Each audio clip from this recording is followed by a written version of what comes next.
Putik. Si Moros.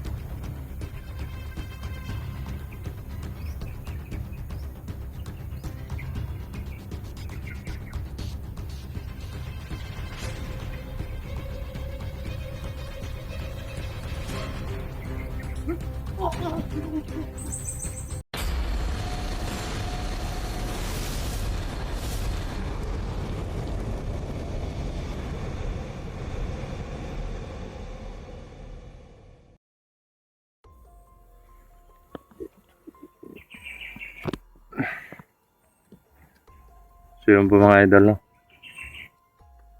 Sa mapagpalang araw po sa inyong lahat. So yun, medyo malayo na sana ako kanina, umaga. Pumunta ako dun sa nakarating ako dun sa bundok na may siya, may signal. Papunta ako dun sa bundok kung saan sinabi nung mga kagabi, yung pinauwi natin. Pangalawang bundok kasi yun, sa paanan, yung may mga ritual. Doon sinasagawa yung mga ritual kadalasan. So yun, nung nakarating ako doon sa unang bundok, hindi lang ako nag-video kasi panaylakad lang ako eh. Nakarating ako doon sa may signal. Tapos yun, masok pa sa mata ko yung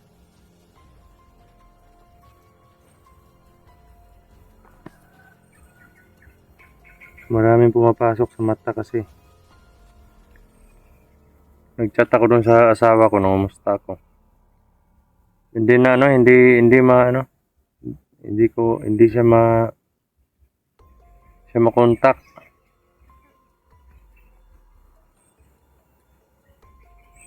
Kaya nag-alala ako bigla.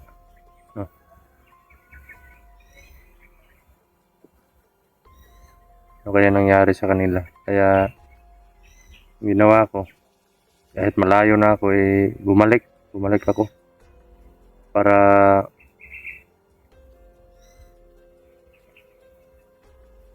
umuwi muna para ma-check ko yung pamilya ko. Kasi iba yun eh. Pag parang may putok ah. Iba yun pag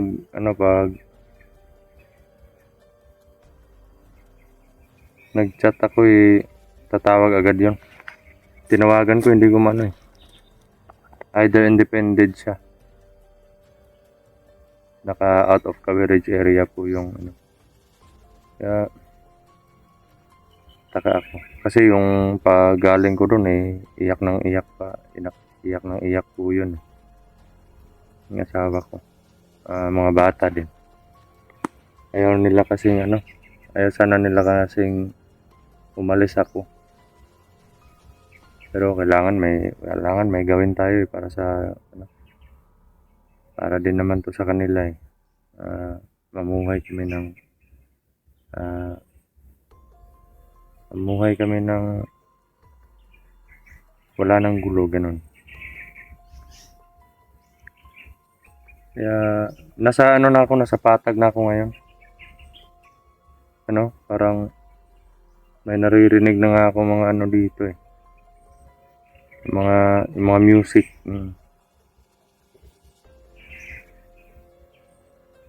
Grabe. So, yun mga idol. At yun pala. Sa mga may nagtanong kasi, hindi ko na lang i-flex yung yung nag-PM siya sa akin. Brad Dudong, gusto ko sana magtanong, hindi mo mamasamain. Sabi ko, ano yun?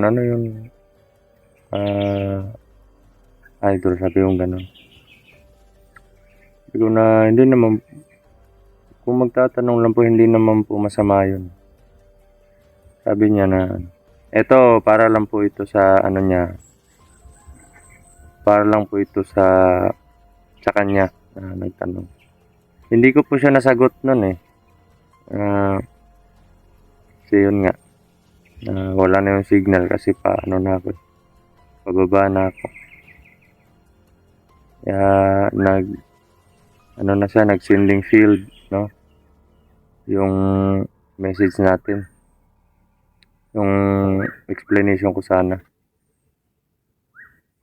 Hindi ko na lang babanggitin yung yung pangalan mo.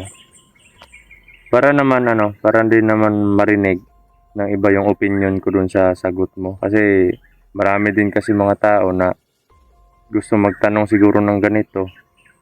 Pero nahihiya lang. No? Tanong yung kasi niya dun mga idol is sabi niya, idol, di ba mo magtanong, huwag mo lang mamasamain kung naniniwala ba yung mga engkanto sa Panginoon. Sabi niya ganun. Sabi ko, na yan normal na sa atin yan. Lahat naniniwala or lahat naniniwala sa Panginoon. Yung demonyo nga alam niya na may Panginoon. Alam niya na totoo yung Panginoon. Hindi lang basta naniniwala. Lahat tayo. Ano man yung religion mo, ano man yung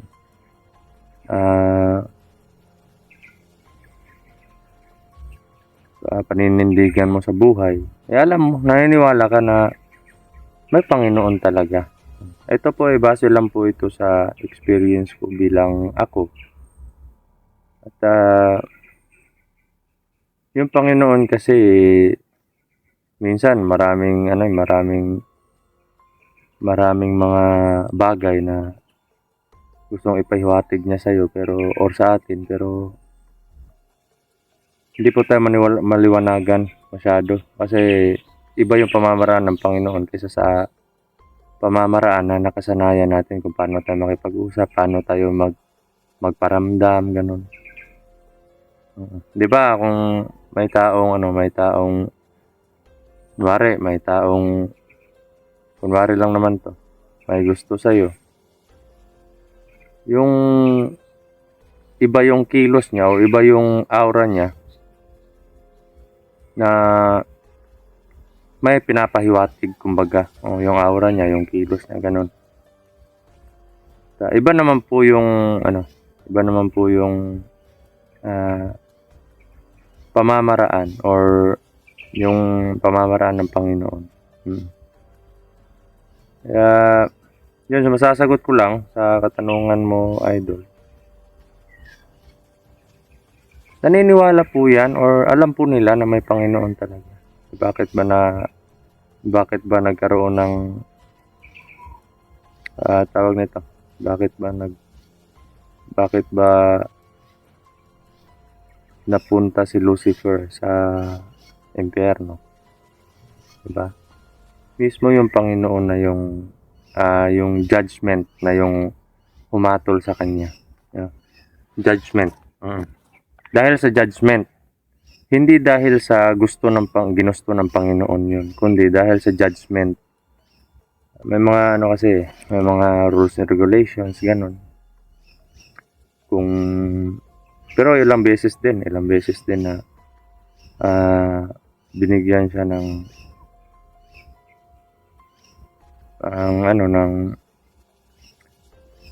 pagkakataon para magbago, ganun. Pero wala din. Hindi pa rin sapat 'yon ng mga pagkakataon para para sundin niya or para bawiin niya yung nagawa niyang kasalanan. Hindi pa rin sapat sa kanya. Kaya yun, na ano, yung hatol nga, yung judgment is maano siya sa impyerno. Kasama yung mga sumusunod sa kanya. Sumusunod kay Lucifer. Yan yung mga falling angels.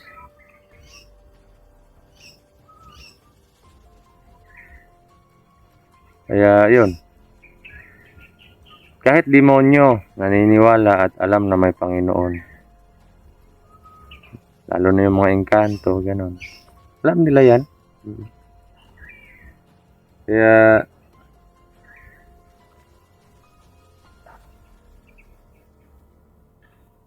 ano yan?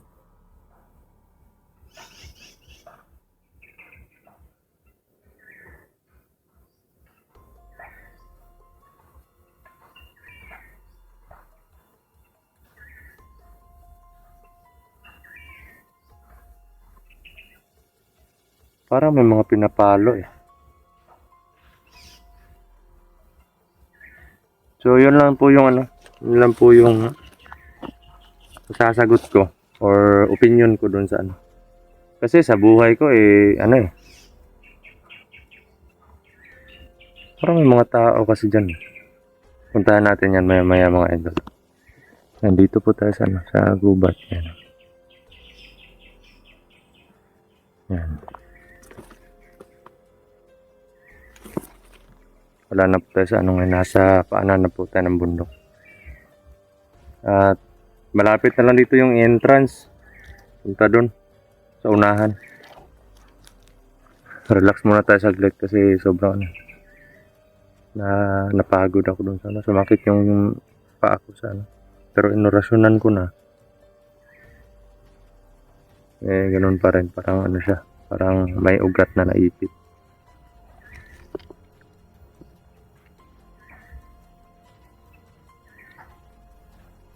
At ito yung ano, ito yung explain ko. Mag-ingat po tayo sa mga tao toxic or yung ano, yung hindi open-minded. Kasi kung sasabihin natin na ano, eh malamang may mag ano na naman sa akin ito, may magko-comment na naman. Sasabihin na naman na kung gano'n, so explanation mo eh naniniwala yung demonyo or naniniwala na yung demonyo na kahit yung demonyo alam niya sa sarili niya na may Panginoon. Tapos tayo ng mga tao naniniwala din na may Panginoon at alam din na may Panginoon. So parang ano yan eh, parang in advance ko lang. Baka sakali na may mga katanungan sa isip mo. Kung alam ng demonyo o kung alam ng ano, katulad ng mga tao, hindi ba tayo naiiba sa paniniwala ng demonyo? Parang ganun.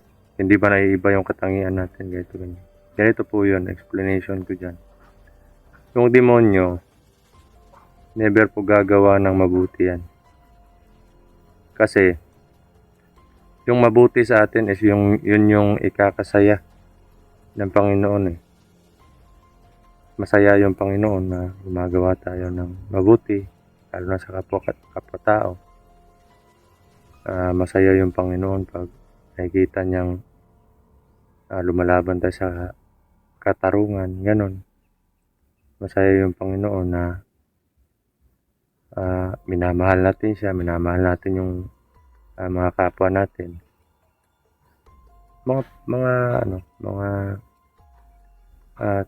Mga gusto ng Panginoon na ginagawa natin, ganon. Iba naman yung nagkakasala tayo, hindi naman sinasadya yun. Minsan may mga dahilan, minsan minsan akala natin normal lang, pero sa mata pala ng Panginoon hindi masama pero hindi siya nasisiyahan sa ginagawa. Parang ganun lang. At yun. Ang demonyo naman, kaya hindi pwedeng sabihin or isipin natin na pwede ba tayong halintulad sa demonyo. Yung demonyo naman, kung alam niya na ikakasaya ng Panginoon, hindi niya gagawin yun. Kung alam niya na hindi magugustuhan ng Panginoon yung isang gawain, gagawin niya yun. Kasi demonyo nga siya. Ayaw niya sumunod sa Panginoon.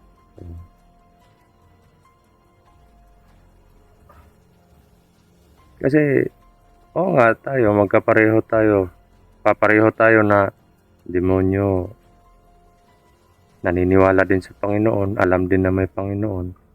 At tayo din ng mga tao, naniniwala at alam din na may Panginoon. Pero magkaiba lang ng prinsipyo. Yung tayo mga tao, sinusunod natin kung ano yung gusto ng Panginoon. Okay, mabuti, ganito, ganyan. Pero kabaliktaran yun sa sa demonyo. Kaya maging open-minded po sa lahat ng mga ganun. Lalo na pag sa ganung mga usapin. Kasi marami na kasi ngayon mga debate sa mga ganun. Dahil lang sa mga sekta na yan. Mga na yan. Debate na. Sundin lang natin yung Biblia yung natin, hindi yung sekta. Yung Biblia, yung sundin natin. Wag yung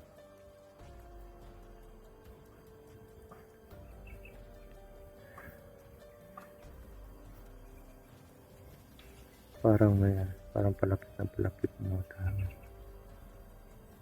So yan mga idol, abante po tayo. Ako, napahaba yung kwentuhan natin dito, napahaba yung usapin natin dito. Basta fair lang tayo.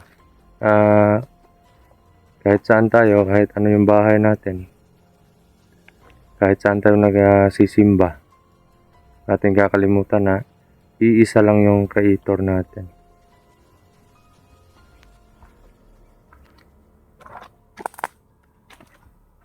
Kaya magtiwala lang tayo. At isa pa, bago tayo magtiwala sa sarili natin, magtiwala muna tayo sa Panginoon. Kasi hindi natin mapagkakatiwalaan yung sarili natin kung wala tayong tiwala sa Panginoon. Kasi yung Panginoon yung nagbibigay gabay sa atin, lakas. Tulad na lang ng mission natin dito. Lahat ng Panginoon, wala, matagal na tayong nilalangaw.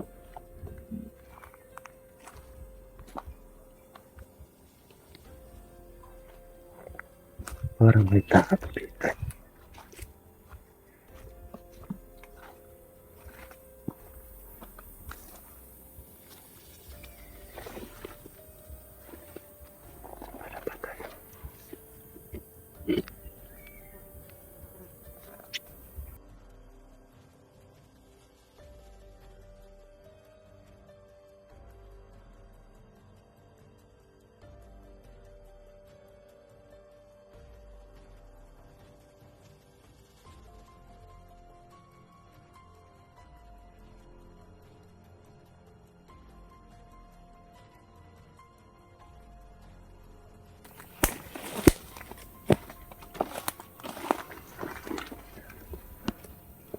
May nakita akong kalaban dito.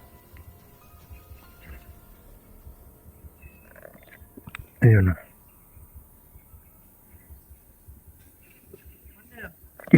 Putik. Si Moros.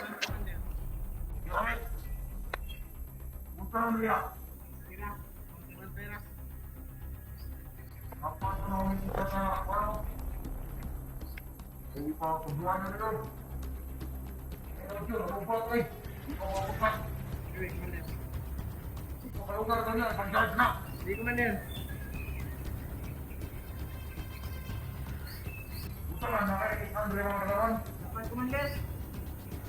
Tanong mo kung balikot. Oh. Una yung ikaupat na hindi mo na tutuwa. Ka Commander. Oh. Nadam ka na Commander. At doon eh. Mga 5 minutes. At tuloy ko, punito. Sige Commander. Eh, inawal ako. Sige Commander. Sige Commander. Hinihingon na ako tayo. Tapos, Sige mo Commander. sige. Putik, nandito si Muros. Nasa baba lang pala si Muros. Di bale. Si Commander Dragon naman yung hinahanap ko eh. Pero siguro total palabas naman ako. Doon daw sila sa labasan maghihintay. At may dala siyang trainee. Natatandaan ko may dala din yung tatlo nung nakaraan nung isang araw, kaya pupuntahan natin yun at hanapan natin ang paraan para mapatay natin si Muros, no? Commander Muros, kapatid po yan ni Dilaab, mga idol. Malakas pero kayang-kaya natin yan. Ito, unahin natin to. Sobrang lakas din ng isang to. At parang kanang kamay to ni Muros. Parang isa din to sa isa din to sa mga pinagkakatiwalaan nila. Kaya sa silent kill natin to. Walang bahid ng walang bahid ng hypnotize. Sobrang ng aura niya, itim. Maitim po talaga.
Patayin natin niya. Ginamitan ko na lang ng malakas na orasyon. Hindi gumana yung depensa niya. Kasi huli na nung nalaman niyang may kalaban. Kaya mandali lang natin pinatay.